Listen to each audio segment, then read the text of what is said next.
दोस्तों नमस्कार, मैं हूं कृष्ण कुमार कसौधन। आप देख रहे हैं KK7 न्यूज। आज कन्नौज से आई है एक ऐसी वारदात जिसने पूरे जिले ही नहीं पूरे यूपी को हिलाकर रख दिया है।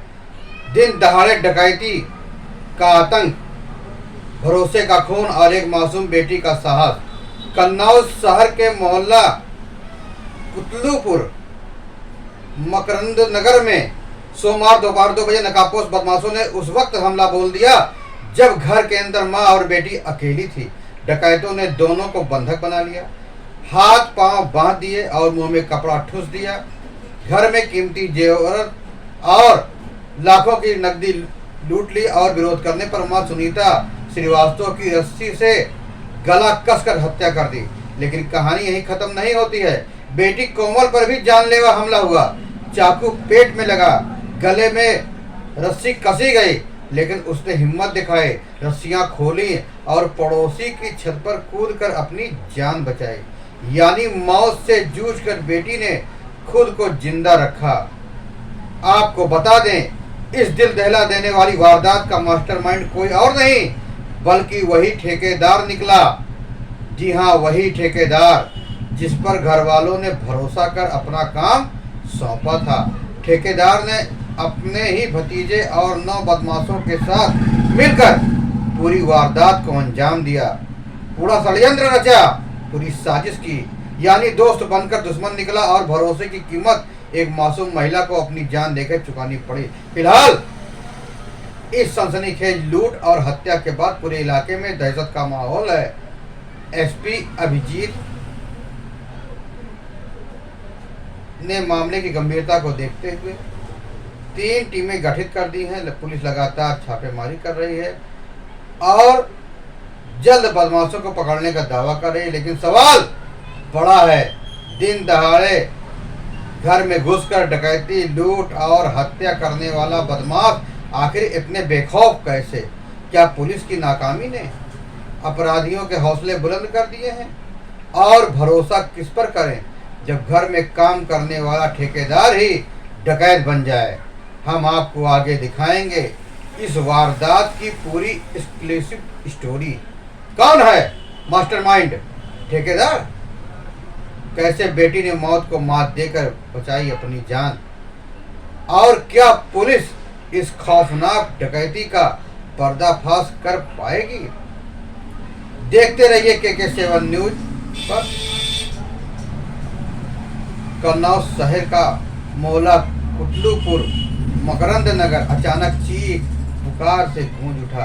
डकैतों ने घर में घुसकर 50 वर्षीय सुनीता श्रीवास्तव और उसकी 26 वर्षीय बेटी कोमल को बंधक बना लिया।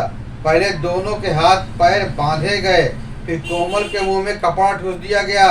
जब उसने विरोध किया तो उसके पेट में चाकू से वार किया गया। बदमाशों ने घर में रखी लाखों की नकदी और जेवरात लूट लिए। इसके बाद सुनीता का गला रस्सी से कसकर हत्या कर दी गई। इस दौरान कोमल किसी तरह अपने हाथ पैर खोलने में सफल रही। गले में फंदा कसा होने के बावजूद वह पड़ोसी सीमा चतुर्वेदी के घर की छत पर कूद गए और जीने का दरवाजा खटखटाया। सीमा की बेटी मेघा ने दरवाजा खोला और कोमल को बंधन मुक्त किया। जब तक मोहल्ले के लोग और पुलिस मौके पर पहुंचे, सुनीता का शव जमीन पर पड़ा हुआ था। हाथ पैर अभी भी बंधे थे। आनंद फानन में मां बेटी को जिला अस्पताल ले जाया गया, जहां डॉक्टरों ने सुनीता को मृत घोषित कर दिया।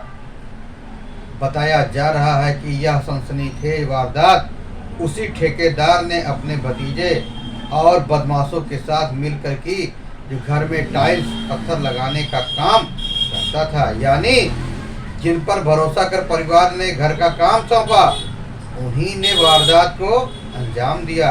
घटना की जानकारी मिलते ही एसपी मौके पर पहुंचे। उन्होंने कहा कि बदमाशों की गिरफ्तारी के लिए 3 विशेष टीमें का गठन कर दिया गया है। पुलिस आसपास के सीसीटीवी फुटेज खंगाल रही है और बदमाशों के ठिकाने पर दबिश दी रही है। मोहल्ले में भारी पुलिस बल तैनात कर दिया गया है।